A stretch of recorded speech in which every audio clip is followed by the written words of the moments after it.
Kos murah tapi makan korban, ternyata bekas tempat jagal manusia. Bayangan di lorong sempit. Malam itu, hujan rintik-rintik menimpa atap genteng rumah kos Asih. Ia baru saja tiba dari Bandung, berbekal harapan memperbaiki ekonomi keluarga. Iklan kos murah di pojok koran kampus membuatnya tak berpikir panjang, hanya Rp300.000 per bulan, sudah termasuk listrik. Tertulis pula, lingkungan tenang, jauh dari keramaian. Bagi Asih, itu sudah lebih dari cukup.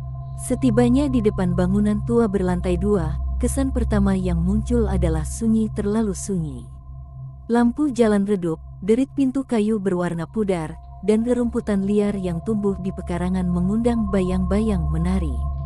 Pemilik kos, seorang ibu paruh baya berkebaya lusuh, menyambutnya dengan senyum tipis. "Silakan masuk, nak." Kamar paling pojok itu kosong. Asih menuruni anak tangga yang berderit setiap pijakan.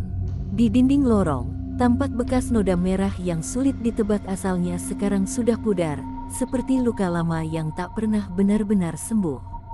Aroma anyir menyeruak samar, membuat bulu kuduknya meremang. Namun, pikiran logisnya mengatakan, mungkin hanya bau kayu tua atau lembab. Kamar pojok itu kecil, hanya cukup untuk kasur, lemari sempit, dan meja belajar reot. Jendela tinggi menghadap ke kebun belakang, namun kaca buram dan berdebu menyulitkan pandang. Saat Asih menyalakan lampu, bohlam bergetar sebelum akhirnya terang temaram.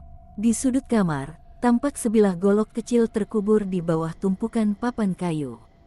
Hati Asih berdebar, tapi ia menenangkan diri, mungkin bekas pemilik sebelumnya. Ia menggeser papan itu, menemukan lantai berlubang sekilas dengan ujung golok nyaris menyembul. Malam semakin larut, Asih belum bisa tidur, gelisah oleh suara ketukan halus di jendela seolah seseorang mengetuk dari luar, lalu hilang. Ia bangkit, menepi ke jendela, menatap ke pekarangan. Hanya gerimis dan bayangan pepohonan bergoyang. Mungkin hanya halusinasi, gumamnya. Namun saat menoleh ke sudut kamar, bayangan panjang di bawah pintu tampak bergeser sendiri, seakan ada sosok yang melintas. Keesokan paginya, Asih berkenalan dengan dua teman sekos, Rudi, mahasiswa teknik yang pendiam, dan Sari, mahasiswi sastra yang cerewet. Mereka memperingatkan satu hal, dulu, kos ini terkenal angker. Pemilik lama katanya pakai untuk kegiatan aneh. Sari menunduk, menatap lantai, enggan melanjutkan. Rudi hanya menambahkan, dengar-dengar bekas tempat jagal manusia zaman dulu. Mayat-mayat dibantai di ruang bawah tanah. Asih tertawa kecut, mengira itu hanya gosip penghuni lama. Namun malam datang kembali dengan suasana mencekam. Kali ini pintu kamar Rudi diketuk keras.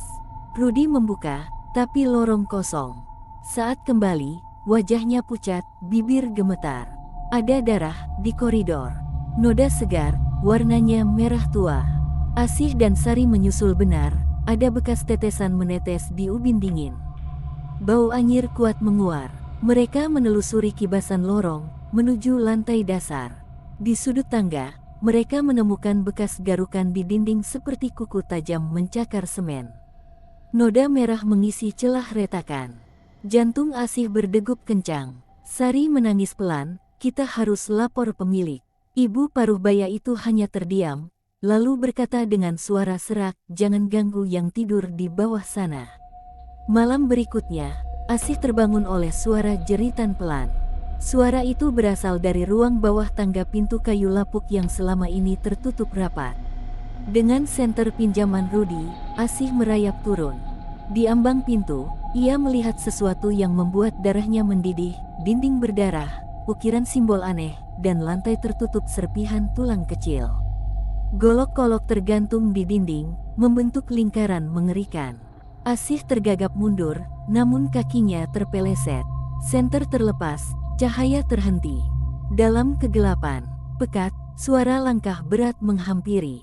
Napasnya tercekat saat bayangan tubuh besar muncul, sosok berotot, tanpa wajah jelas, hanya mata merah menyala.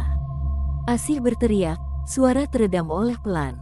Sosok itu mengangkat golok, lalu berhenti, matanya menatap Asih dengan dingin. Tiba-tiba, Lampu darurat lorong menyala, sinar merah membuat semua terlihat jelas. Sosok itu menghilang secepat kilat, meninggalkan reruntuhan tulang dan sen terpecah. Asih berlari ketakutan, memanggil Rudi dan Sari. Mereka menemukan Asih terisak di depan tangga. "Kau lihat apa?" tanya Sari gemetar. Asih hanya bisa menunjuk ke bawah, pintu bawah tanah terbuka melebar, undakan menyiratkan kegelapan tanpa akhir. Keesokan harinya, berita heboh, salah satu penghuni kos baru ditemukan tewas di kamarnya, tubuhnya membiru, mulut ternganga seolah menjerit. Polisi tidak menemukan tanda perlawanan, hanya bekas cakaran di dinding dan jejak darah yang menuju ruang bawah tanah, lalu hilang. Rudi menggenggam tangan Asih, "Kita harus keluar." Tapi Sari menatap peta kos lama, mumbling, "Ada lorong rahasia di balik lemari ini, membawa ke ruangan lain." Malam makin larut, Asih tak bisa tidur, bayang-bayang itu terus menghantuinya. Ia memutuskan turun sendiri, menelusuri lorong rahasia yang disebut Sari. Di balik lemari reot, ia menemukan panel kayu terselip rantai tua. Dengan susah payah, panel terbuka, memperlihatkan tangga sempit menuju lorong gelap.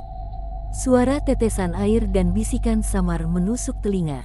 Jantung Asih berdegup kencang, tapi ia nekat masuk, senter di tangan gemetar. Lorong berliku, dindingnya penuh goresan nama-nama tak dikenal dan tanggal yang terpahat, tanggal 12 Oktober tahun 1975, tanggal 3 Mei tahun 1980, tanda sejarah hitam. Di ujung lorong, pintu besi tua menunggu. Asih mendorongnya perlahan. Di balik pintu, pemandangan mencekam, ruangan besar, lapisan darah di lantai, kerangka manusia tergantung di kait besi. Bau anyir tak tertahankan. Di tengah ruangan, sebuah altar batu tumpukan mayat terurai, binatang dan manusia, bercampur dalam cairan kental. Asih terperangah. Jari kaku menempel di bibirnya. Tiba-tiba, pintu belakang lorong tertutup keras. Angin dingin menyergap, lilin-lilin di altar menyala sendiri, memancarkan cahaya merah. Di sekeliling, sosok-sosok kabur berdiri, melingkari Asih bayangan mantan korbannya, mata mereka kosong, menatap nanar. Suara gemerisik berubah menjadi bisikan, "Tinggalkan, atau kau akan menjadi bagian kami." Asih mundur, terpeleset ke altar. Cahaya lilin menyorot wajahnya pucat. Ia meraih golok kecil yang dulu ditemukan di kamarnya. Dengan sisa nyali, ia menikam lantai, suara dentuman menggema. Bayangan terkejut, lalu menerkam. Asih menjerit, memutar golok tanpa arah. Semua terasa lambat, detak jantungnya seperti genderang perang. Tiba-tiba, jeritan Asih menggema di lorong kos. Rudi dan Sari memecah pintu bawah tanah, membawa lampu sorot besar. Cahaya menusuk kegelapan, memperlihatkan Asih terjerat bayangan, golok terbang di udara, dan sosok raksasa menunduk ke arahnya. Rudi berteriak memanggil namanya. Asih seakan tersadar, menguatkan tangan memegang golok, lalu menebas. Cahaya merah meledak, bayangan itu runtuh menjadi debu. Lorong tiba-tiba sunyi, debu merah beterbangan, lalu sirna. Asih terengah, bersandar di tembok dingin. Rudi dan Sari membantunya bangkit. "Kita keluar sekarang," bisik Sari panik. Mereka menapaki lorong berbalik, panel kayu menutup sendiri di belakang mereka. Saat mencapai kamar Asih, pintu kamar terkunci rapat. Di balik pintu, terdengar suara napas berat, bukan dari Asih, tapi sesuatu yang lain. Asih meraih gagang pintu, menahan napas ketika ia menyadari kengerian di kos murah ini belum usai. Di balik pintu kamarnya, entitas asing menunggu, dan tak ada yang tahu apa yang akan terjadi selanjutnya. Pintu terakhir dan pengorbanan. Malam di kos tua itu terasa lebih pekat daripada malam-malam sebelumnya.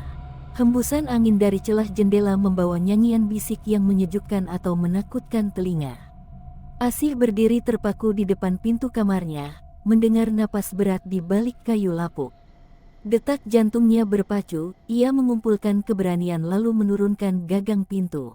Di balik pintu, yang terlihat hanya kegelapan. Namun saat Asih menyalakan lampu kamar, Cahaya bohlam tremor menebar lingkaran temaram. Di sudut, sosok kecil bukan raksasa, melainkan anak kecil berpakaian putih lusuh, wajahnya penuh luka, mata menatap hampa.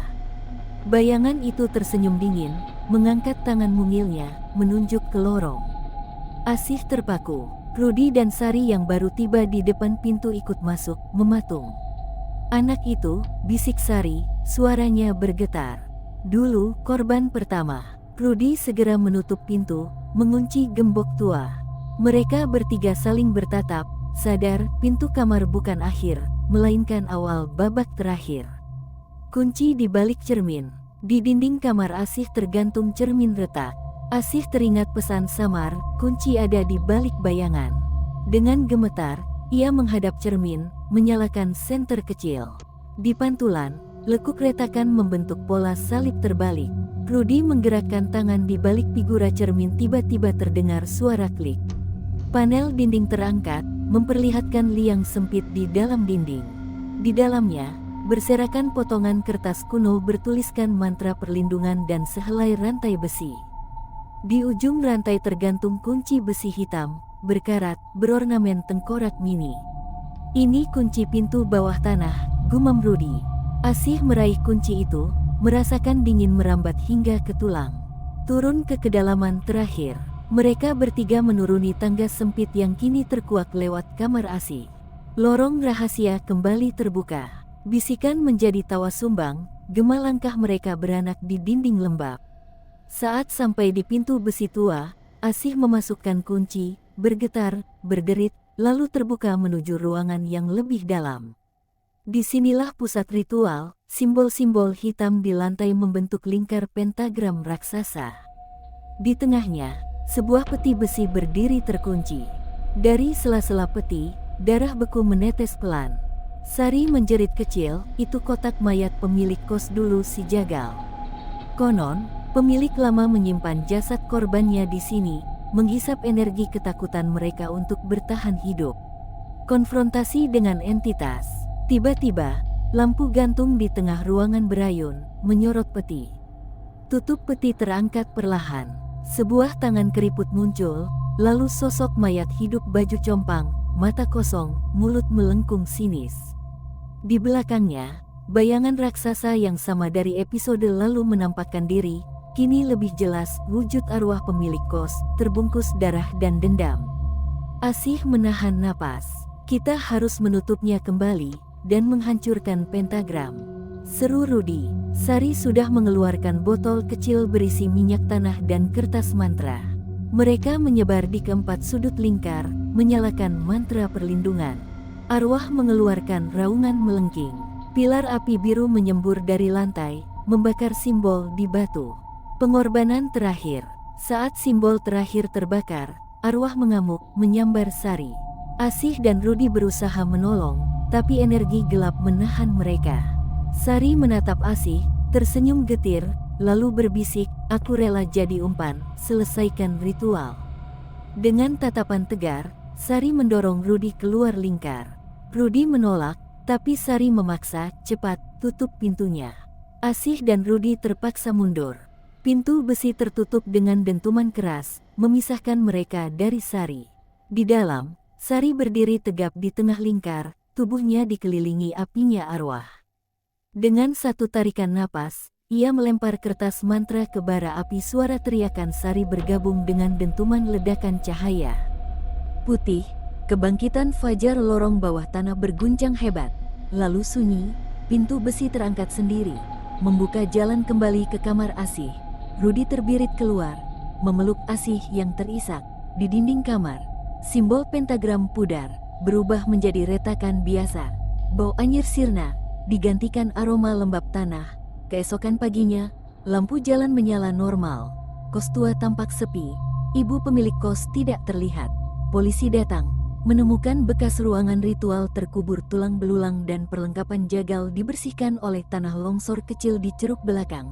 Tak ada jejak gosip angker lagi. Namun Asih menatap kamar pojoknya, cermin retak kini utuh. Tak ada panel tersembunyi. Di meja, golok kecil yang dulu ditemukan hilang. Hanya tersisa noda karat samar, seolah menyimpan kenangan kelam.